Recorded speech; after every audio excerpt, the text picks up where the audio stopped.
It's good day to brew, baby. What is up, YouTube? It's your boy, Millsy, back with Hometown Commander, back for another episode of Millsy Brews, the show where I brew a version 1.0 decklist of the Commander in front of us on my quest to brew the magic world. You know the motto, baby. It's ABB, always be brewing, and that's what we're back to do today. The decklist is going to be down in the description for you below. As well as, I'd really appreciate if you could interact with the video, like, comment, subscribe, do all that YouTube stuff. I'd appreciate it. The Discord's been popping lately. I'd love for you to come join us down below. But today, we're going through Dragon Week, and I wanted to kind of mix some of the old favorites with some random stuff. We looked at Dramoka yesterday, and today and tomorrow, I wanted to try to do something a little bit different, and so I wanted to look into maybe partner pairs or background pairs. And one of the pretty obvious choices for me for backgrounds was Ganax Astral Hunter. A 5-mana red dragon that says whenever it or another dragon comes in, you make a treasure token, and you can choose a background. So I decided what to do is today we're going to cover Gruul with Acolyte of Bahamut and Feywild Visitor. So we're going to do Is It, and then tomorrow we're going to look at Haunted One to make it Rakdos Dragons, and just try to have some fun, try these combinations out, and see if there's some fun we can have here, besides just going with the casual, the normal commanders. Later in the week, we'll get into some more of the, the higher end, what you'd expect from Dragon Commanders. But Acolyte of Bahamut says that the first time you cast a dragon spell each turn, it costs 2 less to cast. So our dragons are going to come down for a little bit cheaper to start. And we're going to try to make some fun combos happen to get dragons in, get some value and things like that. I want to say a quick thank you to our channel members. Thank you so much for supporting the channel. If you're interested in checking out all of our videos just a little bit early, check out that link down below for just $1 a month.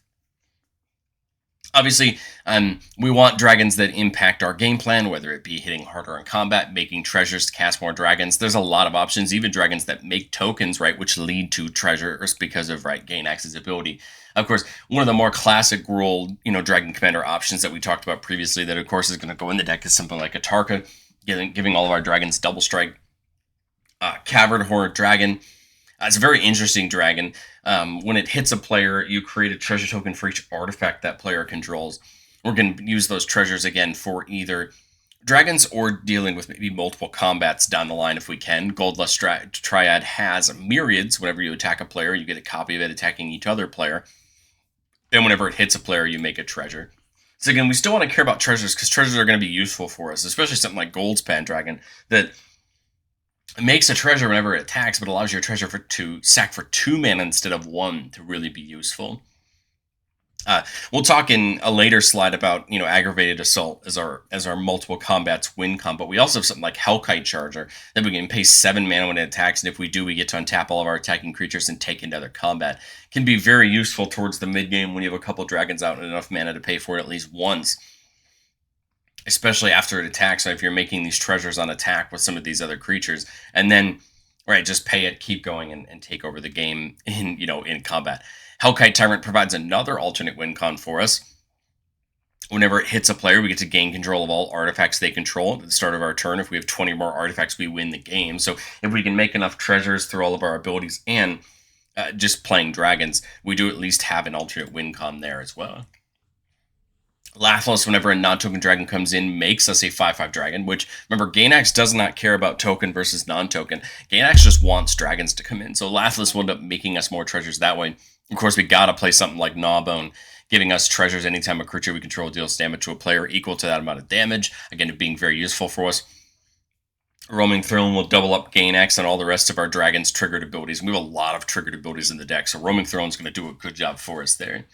Scourge of the Throne can get us an extra combat as long as we're attacking the player with the most or tied for the most life. Hopefully it won't be us, because people are probably going to be attacking us, right? Especially once we start presenting some dragons on the board. But if we can make it happen, right, it's going to allow us to get an extra combat, just more damage in. We're going to play the classic pair of Scourge of Valkis and Dragon Tempest, both having the ability whenever a dragon comes in to deal X to any target, where X is the number of dragons you control. A very useful ability because you could start handing out damage to players or permanents, depending on what you need. Tear the Peak, same thing. Whenever another creature comes in, it gets to deal damage equal to that creature's power to any target. So not the number of dragons we control, just its power, but again, still a very useful ability. And both of those are triggered abilities for the purposes of Roaming Throne. Thundermane Dragon lets us look at the top card of our library at any time, and we can cast creatures with power 4 or greater from the top of our library, which is most of our dragons. And if we do it this way, they get haste. This is a really fun ability, allowing us to get our dragons in with haste, get them going right away, right, and making sure that they hit our opponents hard. Utvara Hellkite says whenever a dragon we control attacks, we make a 6/6 dragon. This is really nice. Again, with Ganax, giving us that treasure, right? And allowing us to have another dragon to either block or attack on a future turn. And then Wrathful Red Dragon to protect our dragons just a little bit. Whenever a dragon we control is dealt damage, we deal that much damage to any target that isn't a dragon. Of course, there's a fun combo with Wrathful Red Dragon and Blasphemous Act that can point out a ton of damage if that's the option. Blasphemous Act is a very popular board wipe in our format that's going to deal damage to every creature, right? 13 to every creature. And Red Dragon's going to present a tough choice to your opponents on whether or not they want to risk just losing on the spot to that. We also have Blasphemous Act in the deck, so we can do that offensively. But, not every popular board wipe is a damage-based board wipe, but it just goes to show you that we do have protection against them if that's what our opponents choose to use. The other side of our deck is, paying off the fact that we have a ton of dragons. I've always liked Invasion of Tarkir in dragon decks. The front side lets you just dole out some damage. Where it's X plus 2, where X is the number of dragons you reveal from your hand, and then you flip it over to the backside and you just start pinging out little damage whenever a dragon we control attacks. Dragon Sword's a mana rock, but gets a counter on it every time a dragon comes in, and we can tap it to remove a counter instead to draw a card. It's a really nice ability. Crucible Fire is just going to flat buff all of our dragons. Dragon Tempest, there's the other half of the Scourge of Valgus thing I talked about, both of them having that very similar bottom ability, but here Dragon Tempest actually hands out haste to all of our creatures with flying, a very big ability, especially for things like Lathliss that make tokens whenever another creature comes in. Then those tokens are going to have haste too, right, and be able to get attacks in. Molten Echoes lets us choose a type, and whenever a creature that type comes in, we get to make a copy of it that has haste and exiles at the beginning of the next end step. Really like this one, especially for our non-legendary dragons we have laying around. Play the dragon, we get another dragon, which means another treasure token, and then it has haste, can get in that turn and deal some real damage to our opponents. We also want to pay off the fact that we have treasures. I mean, we can use them to cast other dragons, but we can also just use them for other value. We have things like Ingenious Artillerists that deal damage to our opponents every time an artifact comes in. Again, can be useful there. I really like things like our pairs of Magdas. Of course, the probably better of the Magdas for us is going to be Brazen Outlaw. We can just sack 5 treasures to go get a land or artifact from our grave or our library and put it on the battlefield. Again, go get that. Go get the key dragon we want. Get it onto the battlefield. I like Magda the Horde Master though. Sacking 3 treasures just to make another Scorpion Dragon with flying and haste is not a bad ability.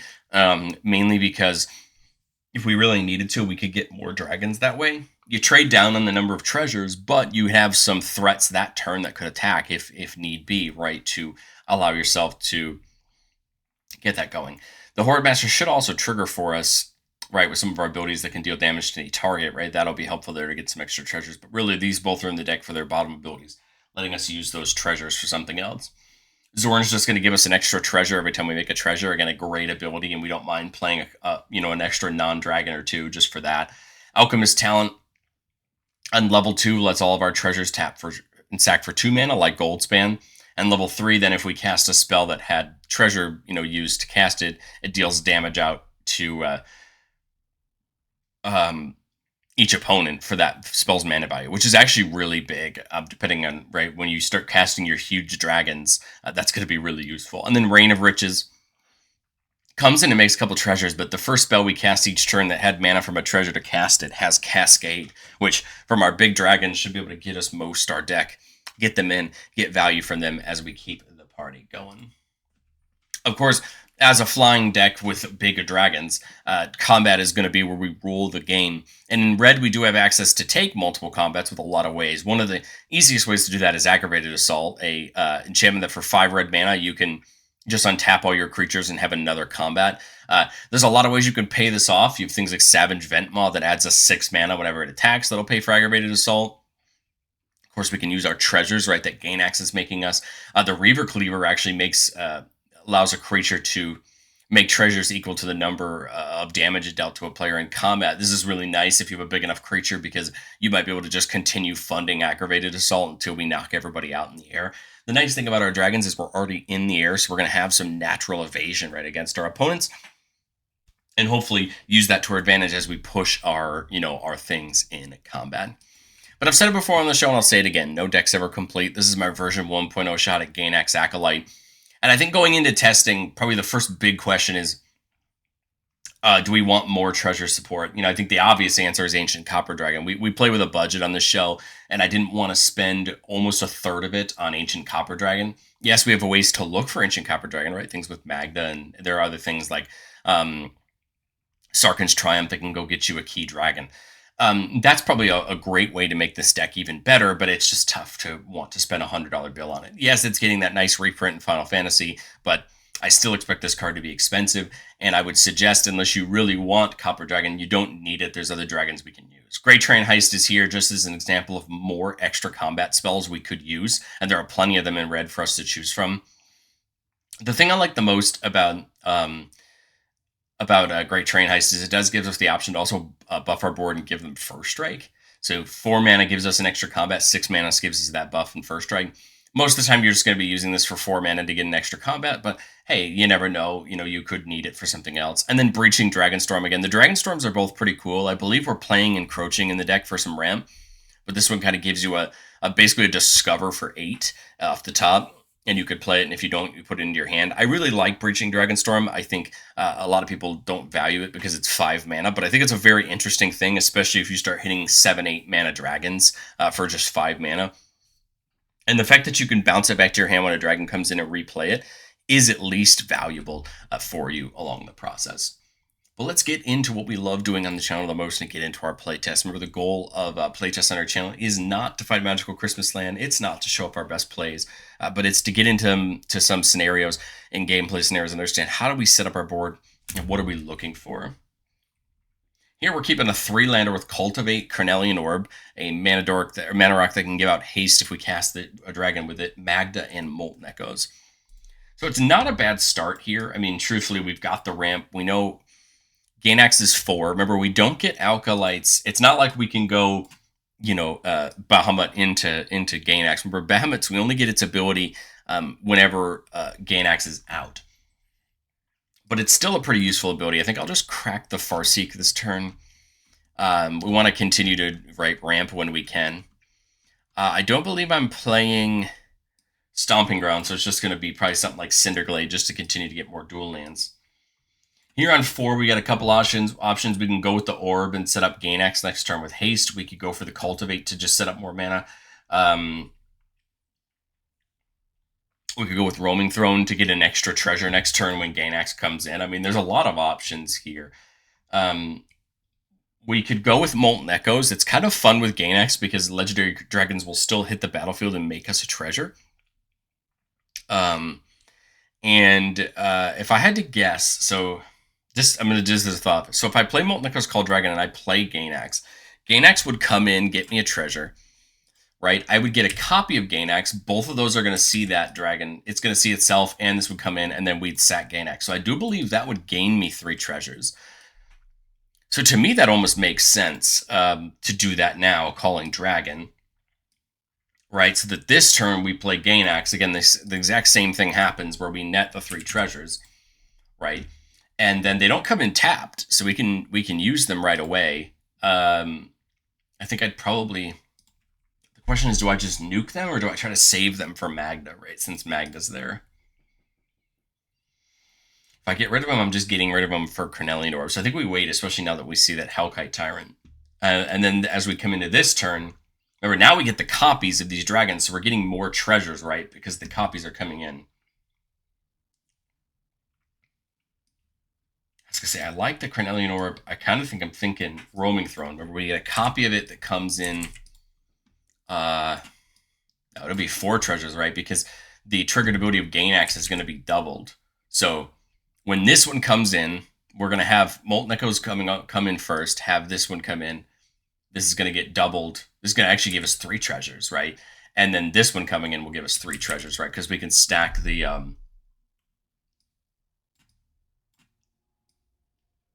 No, it'll be 3 and 2 because this will have to go on the stack when this one comes in. This one won't affect that one, but this coming in will be 3, and then this one originally coming in will be 2. Right, so now we've just got a ton of mana at our disposal. I kind of think I'll use a treasure to play Magda. Now we could just sack 5 treasures and go after a dragon of our choice. There's a lot of options in the deck. We see the Hellkite Tyrant there. I love something like Goldspan, right? It could be decent, giving our treasures access to more mana. The truth is, even if I sack these 5 treasures, I'm this turn getting 3 back. Right, so I'm basically just paying 2 treasures to go get a dragon of my choice. Again, I like Goldspan to double up on the mana. A Tarka could be good to start giving our dragons double strike, making them a real threat that way. Scourge of Alkus could be fun. We have something like Boneheart Dracosaur, which could keep exiling cards. We're kind of running out of stuff in our hand. That could be an option. Color Scourge helps us cheat in things. Lathless could get us more dragons. Maybe that makes more sense, right? Because Lathless comes in, Molten Echoes would make a copy of it. So that's 1, 2 treasures, 3 treasures from Lathless, 3 treasures from the copy. We'll let the copy go, which is fine, and it doesn't count for Lathless, right? Because Lathless is non-dragon. Now we're back up to, right? Now we're back up to 6 mana. So now I think we can we go get every dragon we want from our deck at this point? If I pay 5, I get a dragon and I get a copy of it, basically allowing me to get 6 treasures. So I think now we're just in this loop where we can go get all the dragons we want to. The only problem that we run into this turn is I don't believe I have any way to give all of my dragons haste on a dragon. Right. I can get a bunch of dragons in. I guess something like Gnawbone could make sense to go get a bunch of treasures from our attack, right? We could put down something like Hellkite Tyrant, right, and probably be at the risk of just winning the game, right? So I've demonstrated this loop, right, where I'm getting a treasure every time and I'm getting a dragon. So I'd probably get something like Gnawbone. Oh, Inferno is haste; it could attack. My thought is get a couple of dragons who have haste so they can attack this turn, and their copy is... Oh, well, Inferno wouldn't get a copy because it's legendary. I can get an artifact with Magda, but I don't believe I have any artifacts that just give our dragons haste, unfortunately. So that isn't as much of an option. Get the Cavern Horde, and I end up with an extra one. I probably should have started with Scourge of Alkus now that I think about it, because we might be able to just nuke the table out, having this many dragons. So maybe that's probably the better line. And I think we'll pretty much call this one here. You attack with all the dragons that can attack. You're making a crap ton of treasures with Old Gnawbone. And, like I said, if the game's not over from combat this turn, because remember, this is getting a copy. All the non-token dragons, all the non-legendary dragons I get are getting token copies that have haste. So it might even make sense to dump our entire library out here, just getting value and just memeing, right? I mean, this is one of the upsides of a scenario like this, where you can really start getting some huge value in a turn. But let's get into playtest number 2, because I think we've kind of demonstrated the good parts there. Got 2 ramp spells, Gnawbone and Triads. We like it. There's a good way to work ourselves up to some big value. We'll just go ahead and start ramping up. Ganax is 5. Remember, we never even played Acolyte last game, and it might even have made sense to, if we're honest. Thundermane couldn't be bad, but I think we really just want to ramp. I don't believe I have any dual lands left, so I think we're just going to have to take a mountain with Farseeing and call it a day there. And it's not that big of a deal to me to play Ganax and then not follow it up with the dragon, because on the next turn, if I can play multiple dragons, right, I'm getting value, right, from playing the multiple dragons. So I've got 7 mana. I could still like Thundermane and, well, I've got 8 mana, right, because of the treasure I had from Ganax coming in. Does that change my mind? I was thinking of Bahamut, right? So I've got 6 mana, and the first dragon costs 2 less. None of them can attack, right? None of my dragons in my hand can attack. None of them would have haste. Thunderman would let me dig deeper. Gnawbone would get me probably 3 treasures this turn, right? Because of Ganax being able to attack, right? And I'm sure we can potentially connect with somebody. If I do that, Gnawbone's 5. I would get a treasure. Get 3 more from him attacking. Maybe I go for like Thundermane for 4 treasures and get an extra when it comes in, right? And then we come to our turn. Just a mountain on top, 6, 7. Play this losing. Well, not losing a treasure, right? Because it's two less, right? So it's just 6. All 3 of these can still attack this turn. And then on attack, I'm getting 6/6 dragons, right, from the Utvara. Right, so that's now 3 more treasures. And now I'm dealing potentially 14 in the air, just netting a ton of mana, right? So arbitrarily, we have a lot of treasures, right, after this combat. I'd probably just go ahead and big score at this point, just to try to dig through the deck to get something. We pitch the card, draw 2, now remember we can cast off the top. So the question now is, can I hit anything off the top that would be relevant at this point? The answer is, I'm sure, but the problem is, Thundermane letting us cast off the top is only giving them haste, right? So we kind of arguably want to wait till next turn. If somebody wipes the board, I mean, it's fine. We've got more than enough mana to get our dragons back down, unless, right, they remove artifacts too. But I think we're in a good spot. Remember, we're bracket 3. This isn't a bracket 4 top tier deck. This isn't a chasing combos deck. This is a line that I think is going to be presentable in a lot of games. And even if somebody wipes the board, I said I have something like 20 treasures. Ganax can come back down.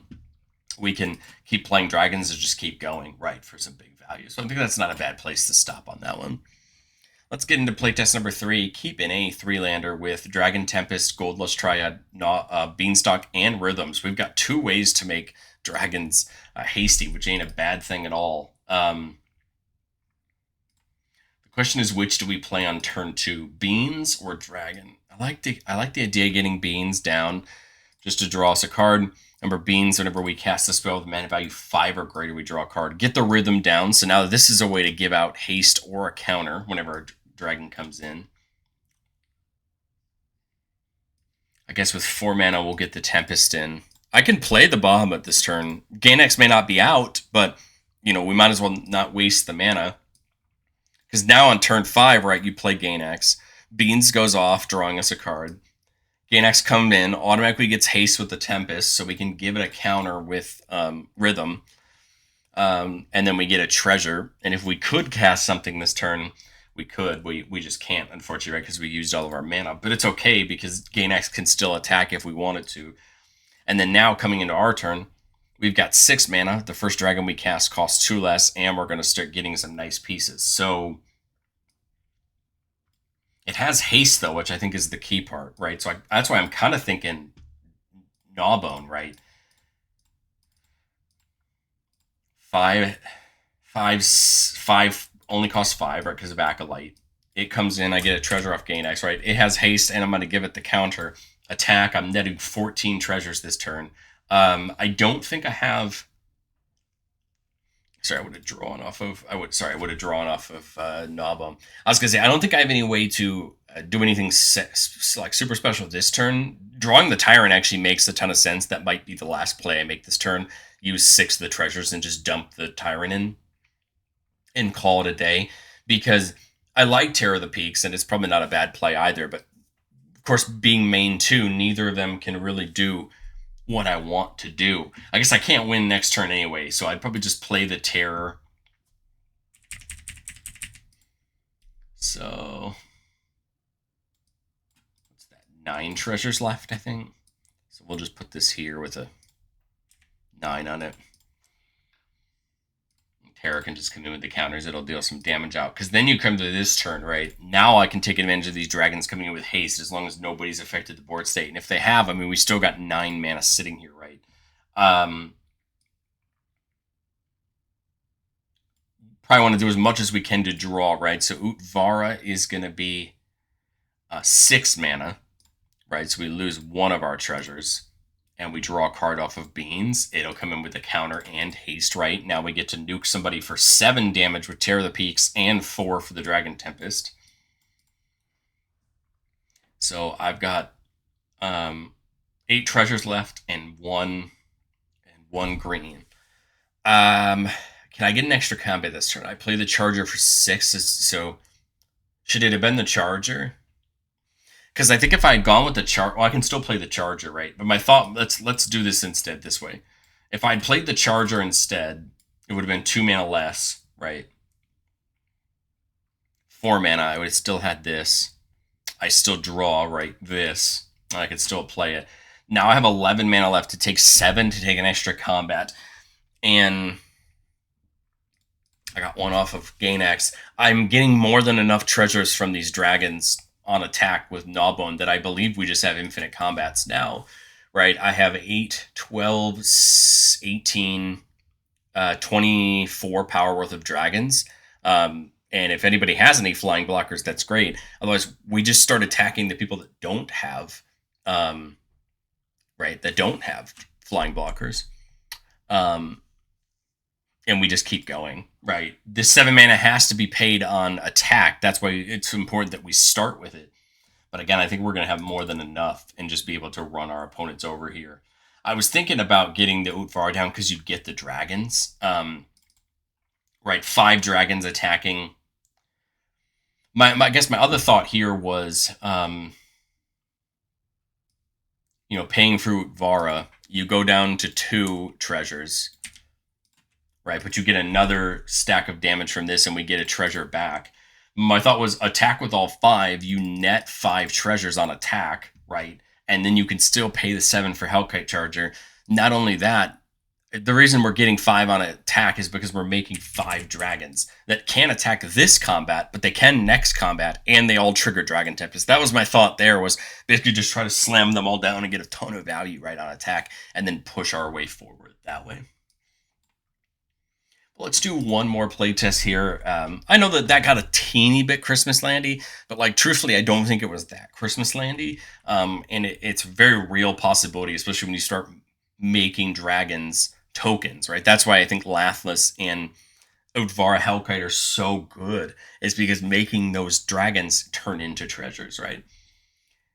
Keeping a 5-lander here with Dragon Tempest and Savage Ventmaw. So we got to kind of work our way up on the mana train a little bit, but that's a-okay. We'll get the Tempest down just to get the party started. Again, it's important to remember that if we have nothing else to do, we can play the Bahamut. It doesn't do anything till Ganax is out. But if we seriously have a turn, we have 3 mana and nothing to do. I mean, we might as well play it, right? And get it down for later for when we do eventually have a dragon down. We could get attack in with the Thundermaw. I almost kind of like the Molten Echoes again, like we talked about a previous one or two ago about getting that extra treasure when Ganax comes in. Because then again, right, Ganax gets its treasure, it gets the treasure for the other Ganax, the copy that comes in, and then the copy for itself. And we'll lose our reduction because we already cast our first spell, right, our first dragon this turn. But I think that's okay. We can go to combat and attack with it because it came in this turn. At 6 mana, I love the idea of something like Hellkite Tyrant. We're gonna net a couple treasures that way. We could do something like Big Score. But my thought here on the Hellkite Dragon is we get a copy, right? So it can come in and attack this turn. And maybe we hit somebody and take their treasures. I mean, if not, I just think this is a good play. We're putting more dragons on the board. This one gets haste and gets to attack. We lose it at the end of the turn, but that's okay. We also got, that Dragon Tempest trigger. Now here, 7 mana. I'm thinking Thundermane. Well, actually, it should be Ventmaw, right? Because Ventmaw makes us the mana when it attacks. So that only cost me 4. So now for this and a treasure, I could play Thundermane, right? And I'm getting 2 more treasures. I can look at the cards at the top. There's Goldspan. Goldspan can net me a ton of treasure this turn, right? I'm going to have to give up some mana, some treasures for it. Well, do I need it to attack, right? Because do I need it to attack? Because Savage Ventmaw is going to net me 6 mana, right? Just on attack, which would be enough to play Goldspan. Would get me a treasure for it coming in and a treasure for its copy coming in. Because I'm trying to think about the Tyrant, right? I'm at 8 treasures this turn. I think the max I can get to would be 10. If I spend the 5 treasures to get down Goldspan, I get 2 when they both come in. I get 2 when they both attack. So I'm just down a treasure and I've got more dragons on board, is my thought. And then I still have the mana for after combat to do something else if I want to. Because it gets, I mean, it has haste, but it gets haste anyway.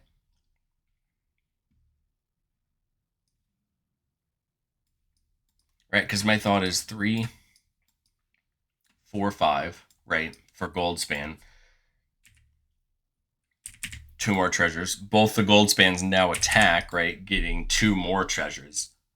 And now they're worth double the mana, right? We've net the mana from the Savage Vent Maw. I'm kind of thinking I would just play the Wrathful.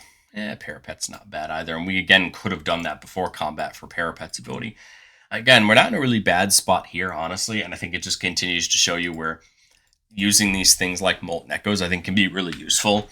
We didn't get to see it in any of our games, but I had really thought about putting Flame Shadow Conjuring in the deck. It's very similar to Molten Echoes, except you just pay a red to get a copy when a creature comes in, and I feel like it could be really useful here too, taking advantage of, you don't mind having these temporary tokens, right? Because Ganax makes you that treasure.